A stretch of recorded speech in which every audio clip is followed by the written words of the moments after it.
Hi guys, எபிசோடோட ஸ்டார்டிங்லேயே பார்த்தீங்கன்னா ஏனதான் காட்டுறாங்க. அவன் பரபரப்பாக போயிட்டுருக்கான். எங்கே போகிறான் அப்படின்னா அரசரோட அரண்மனைக்கு தான். அங்கே பார்த்தீங்கன்னா அவங்க விடமாட்ட அரசர் தூங்கிருப்பாருன்னு இருக்க இப்போவே பார்த்தாகணுன்ட்டு அவன் பிடிவாதம் பிடிச்சி போகிறான். அதே மாதிரி அரசரும் பார்த்தீங்கன்னா ஏனோட பேரை கேட்டோடனே வாங்கன்னு சொல்லிடுவாங்கல்ல, அதே மாதிரி அவரும் சொல்லிட்டாங்க. இங்கே வந்த உடனே சரி ஏன் அவனோட மாஸ்டர் பிளானில் அரசர்கிட்ட சொல்லி எப்படியோ அப்படி தான் பெர்மிஷன் வாங்கியிருப்பான் போல். இப்போ தான் வந்து ஸ்டார்ட் பண்ணுறான். அரசரே, இந்த மாதிரி என்னோட அரசவை எனக்கு கொடுங்க அப்படின்ட்டு, இதே மாதிரியே உங்கள் அப்பா ஆசைப்பட்ட மாதிரியே எனக்கு கொடுங்கன்ட்டு அவன் கேட்டுக்கிட்டு இருக்க, இன்னொரு பக்கம் அந்த அரசர் இருக்கார்ல, அவரும் அதை தான் நினச்சிருப்பாரு. என் பையன் ரொம்ப சின்ன பையன், அவனுக்கு இதெல்லாம் செட் ஆகாது, அதே மாதிரி நீயே எடுத்துக்கொண்டு. இப்போ பார்த்தீங்கன்னா அந்த அரண்மனையில் பதவி ஏற்பாங்களே, அந்த ஆணை கட்டளை எல்லாம் அப்படியே படிச்சுக்கிட்டு இருக்க. இது அரசரோட கட்டளையும் சரி அவங்க அப்பாவோட கட்டளையும் சரி ரெண்டையும் சேர்த்து வச்சு படிச்சுட்டு இருக்காங்க. இப்போ எல்லாருமே பார்த்தீங்கன்னா கிட்டத்தட்ட ஏன் தான் அரசர் அடித்தான், அதுக்கு அவங்களுக்கு அப்ரூவலும் கொடுத்துட்டாங்க. பட் இந்த சம்பிரதாயத்தை படி பார்த்தீங்கன்னா ஏன் இந்த மாதிரி மெடலில் படிக்கும்போது 3 டைம் வேண்டான்னு சொல்லணும். இதெல்லாம் எங்கேருந்து வந்தது அப்படின்ட்டு நம்ம ராணியோட அப்பா கேட்டுக்கிட்டு இருக்க. இது அரசரோட கட்டளை, நீங்கள் அதை எதுனா எதிர்த்து போராட போகிறீங்களா என்னன்ட்டு அப்படியே வாய் அடிச்சிடுறாங்க. ஃபஸ்ட்டு டைம் அதே மாதிரியே இயான் கேஷுவாலிட்டிக்கு வேண்டான்ட்டு சொல்லிட்டு இருக்கான். இப்போ தான் தெரியுது இயானோட மாஸ்டர் பிளான் என்ன அப்படின்ட்டு. அவன் அரசராயிட்டா யாரும் அவனை கேள்வி கேட்க முடியாதுல்ல, அதுதான். இன்னொரு பக்கம் நீ இதை தானே என் கூட இருந்தால் இழந்துக்கிட்டே இருக்கிற சொன்னேன் அப்படின்ட்டு இருக்க. ஹீரோயினுக்கு பார்த்தீங்கன்னா பேச்சு மூச்சு வரல.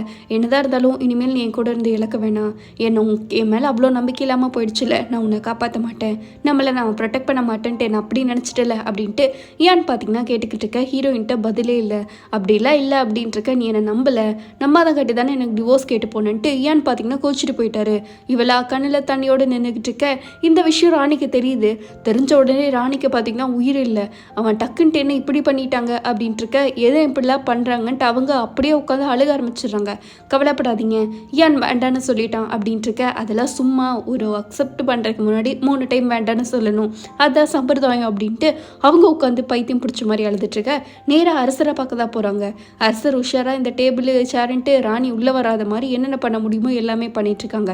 அவங்க பார்த்திங்கன்னா ஓப்பன் பண்ணிட்டுருக்க. அரசருக்கு இது எல்லாமே அன்னைக்கு பேசிகிட்டு இருப்பாங்க பார்த்தீங்களா, அதுதான் ஞாபகத்துக்கு வரும். அவங்க அப்பா கிட்ட கத்திட்டு இருந்தது நேற்று அவங்க அப்பா, இன்னைக்கு அரசர் மாதிரி அதோட ஃப்ளாஷ்பேக்கில் ஞாபகம் வந்து அழுதுகிட்டு இருக்க. எப்போ தான் நீங்கள் பேச போகிறீங்க, கொஞ்சம் கதவு தொடங்கன்ட்டு இருக்காங்க. அரசர் ஓப்பனே பண்ணலை, அதனால வேணும்னா நெருப்பு கூட பற்ற வைங்க, அரசர் இப்போ வெளியே வந்தாகணுங்கிற மாதிரி. ராணி பார்த்திங்கன்னா எவ்வளோ இறங்க முடியுமோ இறங்கிடுறாங்க. ஆனாலும் இப்போது இது எதுவும் பண்ண வேண்டாம் அப்படின்ட்டு அவங்க அரசரோட அசிஸ்டன்ட் இருக்காங்களா, அவங்க சொல்லிக்கிட்டு இருக்க. அப்படிலாம் இல்லை, நீ எப்படியாச்சும் ஃபோர்ஸ் பண்ணி அவங்கள வெளியே கொண்டே வந்தாகணும் அப்படின்ட்டு இருக்க. கரெக்டாக அந்த இடத்துக்கு நம்ம பிஎம் இருக்கார்ல, அவர் வந்துட்டார். வந்த உடனே சரி இப்போ நீங்கள் என்ன பண்ணிகிட்ருக்கீங்க இங்கே அப்படின்ட்டு இருக்க. உங்களுக்கு ஒரு விஷயம் சொல்லணும், அதனால தான் இப்போ நீங்கள் என் கூட வந்தே ஆகணும்னு ஆர்டர் போடுற மாதிரி கூட்டிகிட்டு போயிட்டுருக்கான். அங்கே போய் அவன் பாட்டுக்கு உட்காந்துக்கிட்டு இருக்க. ராணி, இப்போ என்ன பண்ணுறதுன்னு சொல்லுங்கள் அப்படின்ட்டு இருக்க. இப்போ நீங்களே பார்த்தீங்களா எல்லாமே மாறிடுச்சு அப்படின்ட்டு இருக்கா. இது உங்களுக்கெல்லாம் ஒன்றும் பயமா இல்லையா, எனக்கு மட்டும்தான் பயமாக இருக்கா அப்படின்ட்டு இருக்க. எவ்வளோ நாள் தான் நானும் இந்த மாதிரி அரசு குடும்பத்தோட பிரச்சனையவே நோண்டிட்டு இருக்கிறது அப்படின்ட்டு பிஎம் சொல்கிறான். அப்போ உங்களுக்கு ஏன் அரசராகணும்னு தானே ஆசை, அந்த ஆசையில் தானே இவ்வளோ நேரம் சுற்றிக்கிட்டு இருந்தீங்க அப்படித்தானே அப்படின்ட்டு அவன் நக்கலாக கேட்டுக்கிட்டு இருக்க. ஃபார்மாலிட்டிக்கு 3 டைம் ரெஃப்யூஸ் பண்ணி தான் ஆகணும். பட் அந்த 3 டைம்குள்ளே ஒன்று அரசர் மனசு மாறணும், இல்லை இயான் மனசு மாறணும். அந்த 2 ஆப்ஷன் தான் நம்மக்கிட்ட இருக்குது, அது தடுத்து நிறுத்திருக்குங்கிற மாதிரி இவன் பார்த்தீங்கன்னா ஒரு பக்காவான பிளானை போட்டு விட்டுறான். இவன் எது வேணாலும் கொடுப்பான் போல். உங்களுக்கே தெரியும் இதுக்கு மேலே என்ன பண்ணணும்னு. நம்ம தான் எதுனா பிளான் எடுத்து 2த்துல எதுனா ஒன்று நடக்காத மாதிரி பண்ணணும்ட்டு இவன் பார்த்தீங்கன்னா பக்காவாக பிளான் போட்டு சொல்லிட்டு இருக்க. ராணிக்கே ஷாக் ஆகிடுச்சு, என்னடா இவன் இந்த லெவலுக்கு யோசிக்க ஆரம்பிச்சிட்டான் அப்படின்ட்டு. இன்னொரு பக்கம் நம்ம ஹீரோயினுக்கு ஏன் பேசியிருப்பான்ல, அதுவே தான் மண்டையில் ஓடிக்கிட்டு இருக்கு. நீ என்ன நம்பலைன்ட்டு. அப்போ கரெக்டாக அசிஸ்டன்ட் வர வந்துடுறா. வந்த உடனே ஏன் எங்கேயோ போயிட்டாரு அப்படின்னு சொல்லிட்டு இருக்க. இந்நேரத்துக்கு அவர் எதுக்கு தனியாக போனார், அரண்மனை ஃபுல்லாக அவருக்கு பாதுகாப்பே இல்லை, இப்போதைக்கு எங்காச்சும் போய் எதனா பண்ணிட்டாருன்னா என்ன பண்ணலாம் அப்படின்ட்டு இருக்க. அவள் கால் பண்ணுறா, இவர் எடுக்கவே இல்லை. ஹீரோயின் கால் எடுக்காமல் இருக்க. இவளுக்கு வேற ரொம்ப பயமாயிடுச்சு. இப்போ நான் என்ன பண்ணுறது, அவருக்கு எதனா ஆயிடுச்சுன்னா என்ன பண்ணுறது அப்படின்ட்டு இருக்க. நீங்கள் எப்படிலாம் டிவோர்ஸ் பண்ணுறேன்னு சொல்லலாம், நானும் சரி நம்ம அசிஸ்டண்ட்டும் சரி போய் அவரை கண்டுபிடிக்கிறோம், நீங்கள் எதுவும் கவலைப்படாதீங்க, நீங்கள் கொஞ்சம் ஃப்ரீயாக இருங்கிற மாதிரி சொல்லிட்டு இருக்க. அரசர் பார்த்தீங்கன்னா எங்கே போயிருப்பாருன்னா நம்ம இயான் வந்து அவரோட குவார்ட்டர்ஸ் இருக்குள்ள அங்கே தான் மேலே போய் உட்காந்துட்டு இருப்பான். அவன் எப்போவுமே சரி ராணி கிட்ட சொல்லிட்டு இருப்பான்ல இந்த மாதிரி நான் அரசராகணும்ட்டு, அதே மாதிரியே போயிட்டான். ஆனால் கிட்டத்தட்ட ராணியே எப்படி பண்ணிட்டா, ஐ மீன் நம்ம ஹீரோயின் இருக்கல்ல அவளே இப்படி பண்ணிட்டா. அவங்க கூட எவ்வளோ நாள் துணையாக இருப்பேன்ட்டு கடைசியில் டிவோர்ஸ் கேட்டுட்டாலே அப்படின்ட்டு அவருக்கு அது ஒரு மனசங்கட்டம். அதைவே நினச்சிட்டு இருக்க. ஹீரோயினும் பார்த்தீங்கன்னா உட்காந்துட்டு இருக்கா, எங்கடா போயிருப்பாருன்ட்டு. பட் அவருக்கு உட்கார சரி நம்ம ஏன் அவ கூட எப்போ சப்போர்ட் பண்ணியிருப்பாரு, இவ எப்போவுமே தனியாக விட்டதில்லை, எப்போவுமே நம்ம ஹீரோயின் கூட தானே இருப்பார். அதுதான் இவளுக்கு ஞாபகத்துக்கு வருது. வரும்போது இப்படி நான் பண்ணிட்டேனே அப்படின்ட்டு அவளுக்கு அழுக வந்தாலும் அவளை ப்ரொடெக்ட் பண்ணுறதுக்கு தானே அவளும் பண்ணான். இவ என்ன பண்ணுறது ஏது பண்ணுறதுன்னு தெரியாமல் கண்ணை கசக்கிட்டு அழுதுகிட்டே உட்காந்துக்கிட்டு இருக்கா. இப்போ நான் பண்ணிட்டேனே, இப்போ நான் என்ன தான் பண்ணுவேன் அப்படின்ட்டு அழுதுகிட்டே இருக்கு. இங்கே அந்த பொண்ணை காட்டுறாங்க, அதாவது நம்ம அசிஸ்டன்ட் பொண்ணு இருக்கல் அவதான். போன உடனே சரி இந்த மாதிரி இளவரசர் காணாமல் போயிட்டோம் அப்படின்ட்டு இருக்க.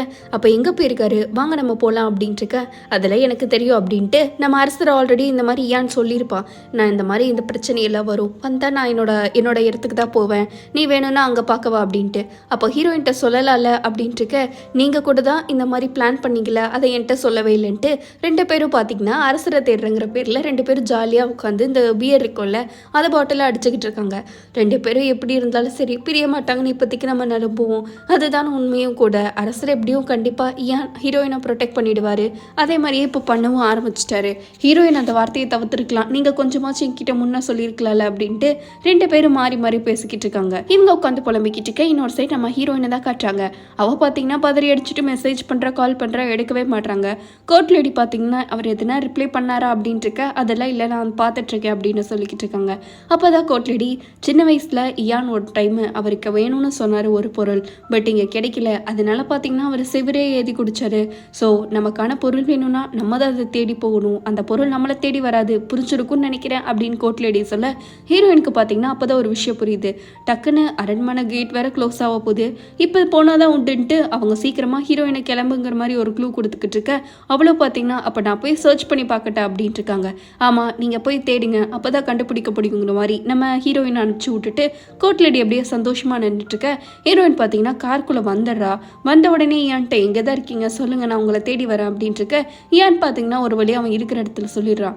எடுத்த உடனே டாப் கீர் போட்டு அங்கே தான் போய் நிறுத்துறா. இவளுக்கு பேச்சும் வரல மூச்சும் வரல. ஈயானை பார்க்குறா. பார்த்த உடனே ஒரு பக்கம் பார்த்தீங்கன்னா நான் வேற ஒரு மாதிரி பண்ணினேன் இப்படி போயிடுச்சுன்ட்டு உடனே ஹக் பண்ணிக்கிட்டு அழுதுகிட்டே சொல்லிக்கிட்டு இருக்கா. என்னை மன்னிச்சிருங்க, நான் கொஞ்சம் கன்ஃபியூஸ் ஆகிட்டா. அதுதான் என்னை ப்ரொடெக்ட் பண்ணுறக்கும் எனக்கு தெரியும், உங்களை ப்ரொடெக்ட் பண்ணுறக்கும் எனக்கு தெரியணும், அதனால தான் எனக்கு வேறு வழி இல்லை. உங்களுக்கே தெரியும் எனக்கு உங்களை பிடிக்கும்ன்ட்டு, பட் நான் ஒரு ப்ரொடெக்ட் பண்ண ஒரு இதில் பண்ணிடுறேன் அப்படின்ட்டு 2 பேரும் பார்த்தீங்கன்னா கிஸ் அடிச்சிட்ருக்க. ஏன் எதுவுமே பேசலை, உங்களுக்கு பிடிக்கலையா என்ன அப்படின்ட்டு அவள் பார்த்தீங்கன்னா அழுதுகிட்டே கேட்டுட்ருக்க. அப்படி நான் எப்போ சொன்னேன் அப்படின்ட்டு 2 பேரும் பார்த்தீங்கன்னா அவங்களோட நைட்டு ஜாலியாக அப்படியே என்ஜாய் பண்ணிக்கிட்டு இருக்காங்க. இதுக்காடா இவ்வளோ சண்டைங்கிற மாதிரி நம்ம இருக்கோம். பட் ஒரு வழியாக 2 பேர்த்துக்கும் இருக்க சண்டை சமாதானம் ஆயிடுச்சு. அடுத்த நாள் தான் காட்டுறாங்க. டக்குன்னு ஹீரோயின் பார்த்தீங்கன்னா அரண்மனையில் எதனா பிரச்சனையா அப்படின்ட்டு இருக்கா. இல்லை எனக்கு தான் ஃபோன் வந்துச்சு, நீ ரெஸ்ட் எடு நான் போகிறேன் அப்படின்ட்டு இருக்கா. ஹீரோயின் பார்த்தீங்கன்னா எனக்கு பயமாக இருக்குது எதனா நடந்துருமோ அப்படின்ட்டு இருக்க.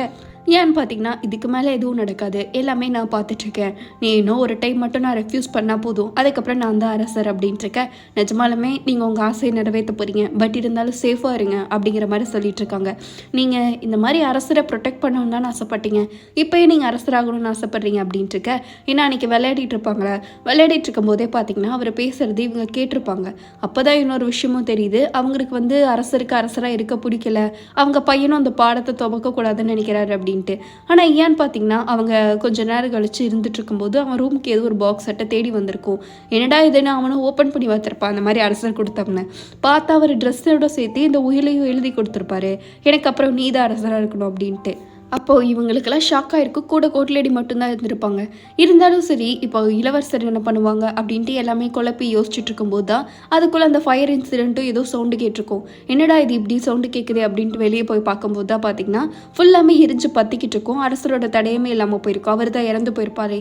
இப்போதைக்கு நம்ம ஈயானுக்கு தெரியும் அவன் தான் அரசராக இருக்கணும்ன்ட்டு, பட் இருந்தாலும் நம்ம இளவரசர் இருந்தால் தான் கரெக்டாக இருக்கும்ன்ட்டு அவன் இளவரசரை போட்டிருப்பான்.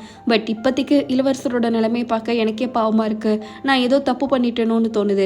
நான் என்ன நினைச்சேன்னா ஒருவேளை நான் அரசரானா என்னோட சுயநலத்துக்காக இருக்குன்னு மட்டும்தான் நினைச்சேன். பட் அரசரானா மட்டும்தான் இங்க இருக்கிறவங்களுக்கு பாதி பேத்துக்கு நிம்மதி என்னால் கொடுக்க முடியும், இல்லைன்னா எல்லாம் கஷ்டப்பட்டுட்டு தான் இருப்பாங்கன்ட்டு வாழ்ந்துக்கிட்டே இருக்கேன். நீங்கள் பேராசை கூட படலாம், தப்பில்லை, பட் அதை நிறைவேற்றுங்க, நான் உங்க கூட இருக்கேன் அப்படின்ட்டு ஹீரோயின் பார்த்தீங்கன்னா டக்குன்னு ஹேக் பண்ணி ஆறுதல் சொல்லிட்டு இருக்கா. இன்னொரு பக்கம் மக்கள் எல்லாம் போராட்டம் மேலே போராட்டம் பண்ணிக்கிட்டு இருக்காங்க, அவரை தூக்குங்க, அரசவையிலேருந்து தூக்குங்க அப்படின்ட்டு. கோர்ட் லேடி வேற பார்த்தீங்கன்னா இந்த மாதிரி ராணி உங்களை பார்க்கணும்னு சொல்கிறாங்கன்ட்டு இருக்க. இயான் போகிறான், நம்ம ஹீரோயினுக்கு இப்போ என்ன பண்ணுவான்னு தெரியல அப்படின்ட்டு அவள் யோசிச்சுட்டு இருக்கா. இயான் ராணியை பார்க்க போனோன்னே வழக்கம் போல் இந்த மாதிரி நீ அக்செப்ட் பண்ண முடியாதுன்ட்டு சொல்லிடு அப்படின்ட்டு இருக்க. அப்படிலாம் என்னால் பண்ண முடியாதுங்கிற மாதிரி நம்ம இயான் சொல்லிடுறான். அரசரோட சின்ன பையன், அவனை நீ மேனிப்புலேட் பண்ணிட்டேன்னு இருக்க. ஆமாம், இவ்வளோ நாள் நீங்கள் மேனிப்புலேட் பண்ணிட்டு இருந்தீங்களா, அரசர் சின்னவர் தானே, அப்புறம் ஏன் அப்படி பண்ணினீங்க அப்படின்ட்டு இயான் பார்த்தீங்கன்னா திருப்பி கேட்டு விட்டுறான். நீ தான் அரசரை கைக்குள்ளே வச்சுட்டு இப்படிலாம் பண்ணிக்கிட்டு இருக்க அப்படின்ட்டு இருக்க. நான் அதை எப்பயோ நீங்கள் பண்ணுறதுக்கு நான் விட்டுட்டேன், இனிமேல் நான் விட மாட்டேன், இனிமேல் இனிமேல் அரசர் என் கையிலையும் இல்லை அப்படின்ட்டு இருக்க அவள் பார்த்தீங்கன்னா கத்த ஆரம்பிச்சிட்டா. ஏன் கரெக்டாக சொல்லிடுறா, ராணி நீங்கள் என்ன வேணாலும் நினச்சிக்க, இந்த டைம் நான் அரசரோட கட்டளையை நான் நிறைவேற்றுவேன். போன டைம் நிறைவேற்றாமல் போய் தான் இது இந்த அளவுக்கு வந்திருக்கு. அப்புறம் கண்டிப்பாக உங்களோட பாவத்தையும் நான் மன்னிக்க மாட்டேன் அப்படின்ட்டு இருக்க. நீ மட்டும் எப்படி இப்படி இருக்காங்களாம், நான் எவ்வளோ தியாகம் பண்ணியிருக்கேன் தெரியுமா, என்னோட படிப்பு என்னோட வாழ்க்கைன்ட்டு எல்லாத்தையும் இழந்து தான் நான் இங்கே வந்திருக்கேன். ஆனால் நீ எதையுமே இழக்கலை அப்படின்ட்டு இருக்கும்போது தான் ஒரு சின்ன ஃப்ளாஷ்பேக்கு. ராணி பார்த்தீங்கன்னா பியானோலாம் செமையாக வாழ்ந்துட்டு இருப்பா. அதுதான் அவளோட ட்ரீம். திடீர்னு அவங்க அப்பா கூப்பிட்டு நீ அரசர் கல்யாணம் பண்ணிக்கொண்டு ஃபோட்டோ கையில் கொடுத்துட்ருக்க. இவளுக்கு இயான் மேலே தான் ஒன் சைடாக ஃபீலிங்ஸும் இருந்துச்சு. பட் கடைசியில் அவள் அரசரை கல்யாணம் பண்ணிட்டு இந்த நிலைமைக்கு வந்திருக்கா. நான் எல்லாத்தையும் இழந்துட்டேன், என் கனவு என்னோட வாழ்க்கைன்ட்டு. ஆனால் நீ எதையுமே இழக்கல அப்படின்ட்டு இருக்க. அதுக்குள்ளே பார்த்தீங்கன்னா அங்கே நம்ம கோட்லேடி வந்துடுறாங்க. இவங்க இப்போ கோபத்தில் இருக்காங்க, இவங்களோட ஏதோ வியாதி வந்த மாதிரி இருக்காங்க, யாருமே இவங்கள பார்க்க வேண்டான்ட்டு சொல்லுங்க, இவங்களுக்கு கொஞ்சம் பாதுகாப்பு வேணும்ன்ட்டு அரசரே பார்த்தீங்கன்னா ராணியை மீட் பண்ணக்கூடாதுங்கிற மாதிரி ஒரு கட்டளை போட்டு போயிடுறான். இங்கே ராணியா ஃபோன் பண்ணி நடந்த எல்லா விஷயத்தையும் அவங்க அப்பாட்ட சொல்லிக்கிட்டு இருக்காங்க. அதாவது இந்த மாதிரி ஐயான் கண்டிப்பாக ஏற்றுக்கிட்டு தான் ஆவான், அரசராகி தான் ஆவான் அப்படின்ட்டு. ஆனால் நம்மளை மன்னிக்கிறேன்னு அவன் சொல்லியிருக்கான், அதுதான் பெரிய விஷயம் இருக்க. அவங்க அப்பா அப்படியெல்லாம் அவன் பண்ண மாட்டான், ஈயானாச்சும் மன்னிக்கிறதாச்சு, அவன் எதுனா ஒரு பிளான் பண்ணுவான் இருக்க. அதெல்லாம் ஒன்றுமே இல்லை. ஆனால் அவன் அரசராயிட்டான், நம்ம என்ன பண்ணுறதுன்ட்டு எனக்கு தெரியல. இப்போ நீங்கள் எதனா பிளான் பண்ணிட்டு இருக்கீங்களா என்னன்னு இருக்க. நீ எதாக இருந்தாலும் சரி உன்னோட அரண்மனையை நீ தான் பாதுகாத்தணும்ட்டு அவங்க அப்பா கட் பண்ணிட்டாரு. ராணிக்கு பார்த்தீங்கன்னா சும்மாவே அவங்க அப்பா வில்லங்கமாக யோசிப்பான். இப்போ என்ன பண்ண போறான்ட்டு அவங்க பயந்துக்கிட்டு இருக்க. இதை விட ஒரு பெரிய ஷாக் என்னன்னா அவங்க அப்பாவை பார்க்குறதுக்கு நம்ம பிஎம் வந்திருக்கான். கடைசியில் பகைவனுக்கு பகைவன் நண்பங்கிற மாதிரி ஆயிட்டு இருக்க. இன்னொரு பக்கம் நம்ம அரசர் ஆகிறதுக்கு ஏன் ரெடி ஆகிட்டு இருக்கான். ஏன்னா அவன் ஆல்ரெடி இந்த ஒரு டைம் மட்டும் ரிஜெக்ட் பண்ணால் போதும், அடுத்து வந்து அரசர். அந்த சடங்கில் பார்க்கும்போது எனக்கு உங்களை அரசரை பார்க்கும்போதே இருக்குது அப்படின்ட்டு இருக்க. ஹீரோயின் பார்த்தீங்கன்னா எனக்கும் தான் பெருமையாக இருக்குன்ட்டு சுற்றி 4 பவர்ஃபுல்லான விஷயம்லாம் சொல்லிக்கிட்டு இருக்காங்க. எல்லாருமே வந்துட்டாங்க, இப்போ நம்ம போனால் ஸ்டார்ட் பண்ணிடலாம் அப்படின்ட்டு மாதிரி இருக்க. ஏனோ பார்த்தீங்கன்னா ஃபுல்லாகவே ரெடி ஆகி போட்டிருக்கா. இன்னொரு பக்கம் ராணி உலகமே இடிஞ்சு உழுந்த மாதிரி உட்காந்துக்கிட்டு இருக்கும்போது தான் அப்போ வந்து நம்ம அரசர் இருக்கார்ல அவர் வராரு. இப்போ எதுக்கு நீங்கள் இங்கே வந்தீங்க அப்படின்ட்டு இருக்க. அப்போ பார்த்தீங்கன்னா அரசர் எனக்கு எல்லாமே தெரியும் அப்படின்ட்டு இருக்க. புரியல, உங்களுக்காக உங்கள் அப்பா எவ்வளோ கஷ்டப்பட்டாரு தெரியுமா, அது உங்கள் பேரில் எழுதி வைக்க எவ்வளோ கஷ்டப்பட்டாருன்னு தெரியுமான்ட்டு இருக்க. அப்படிலாம் இல்லை, அன்னைக்கு நைட்டு நீங்கள் பேசினதை நான் கேட்டேன்ட்டு அரசர் அழுதுகிட்டே சொல்கிறாங்க. இங்கே ராணிக்கா தூக்கி வாரி போட்டுருச்சு. ஏன்னா அவருக்கு பார்த்தீங்கன்னா நடந்த உண்மை எல்லாமே தெரியும், அவங்க அப்பாவுக்கு இந்த மாதிரி இது பிடிக்காது அப்படின்ட்டு. இருந்தாலும் பார்த்தீங்கன்னா உங்கள் அப்பாவுக்காக தான் நான் எல்லாமே பண்ணிட்டு இருக்கேன்ட்டு ராணி எல்லாமே அவங்க அப்பா அப்பான்னு சொல்லி தான் நம்ம அரசரை மேனிப்புலேட் மாதிரி பண்ணிட்டு இருந்திருப்பாரு. பட் எல்லாமே உண்மை தெரிஞ்சுமே அரசர் இவ்வளோ நாள் கூட இருந்திருக்காரு அப்படின்னு தெரிஞ்சு ராணிக்கு பார்த்தீங்கன்னா ரொம்பவே கஷ்டமாக போச்சு. இன்னும் மன்னிச்சிருங்க அம்மா அப்படின்ட்டு நம்ம அரசரை உட்காந்து அழுதுகிட்டு இருக்க. ராணிக்கு பார்த்தீங்கன்னா இதுக்கு மேலே என்ன பேசுறதுன்னு கூட தெரியல. அவங்க கட்டி பிடிச்சி 2 பேர் அழுதுகிட்டு இருக்க. இவங்களுக்கு எப்படியோ ஒரு சமாதானம் மைண்டு காட்டுறாங்க. பட் இப்போ கவுன்சில் ஹாலுக்கு போகிறக்கு டைம் ஆச்சு, போலாமான்ட்டு கேட்டுட்டு இருக்க. அதுக்கெல்லாம் இன்னும் நேரம் இருக்குன்ட்டு பிஎம் பார்த்தீங்கன்னா திமிரா உட்காந்துக்கிட்டு இருக்கான். பிஎம்மும் ராணியோட அப்பாவும் என்ன பிளான் பண்ணாங்கன்ட்டு அதோட சஸ்பென்ஸோட அப்படியே இந்த எபிசோட் முடிக்கிறாங்க. எப்படி கைஸ், எபிசோட் பிடிச்சிருந்தா லைக் ஷேர் எல்லாம் பண்ணிடுங்க. கண்டிப்பாக பிடிச்சிருக்குன்னு நினைக்கிறேன். சப்ஸ்கிரைப்பும் பண்ணிடுங்க. மறக்காம கமெண்ட்ல சொல்லிட்டு போங்க. அடுத்து சூப்பர் எபிசோட்ல மீட் பண்ணுவோம். அதுவரை பை ஸ்வீட்டீஸ்.